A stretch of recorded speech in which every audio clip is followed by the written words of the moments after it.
Hi guys, welcome back to another tutorial video. So in today's video, I'll show you how to fix the Claude AI app not opening on iPhone. So if Claude is stuck loading, crashing or won't open at all, just follow along. First, check your internet connection and make sure it is working properly. Try switching between Wi-Fi and mobile data, then open Claude again.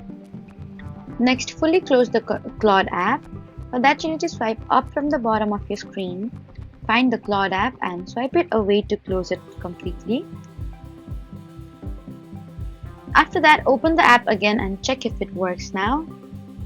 You should also update the Claude app. For that, you need to go to App Store, search for Claude and then tap on Update if it appears. And if the problem continues, you need to check that your iPhone has enough storage space available. So those are the best ways to fix Claude AI app not opening on iPhone. Don't forget to like, comment, and subscribe for more helpful tutorials. Thank you for watching.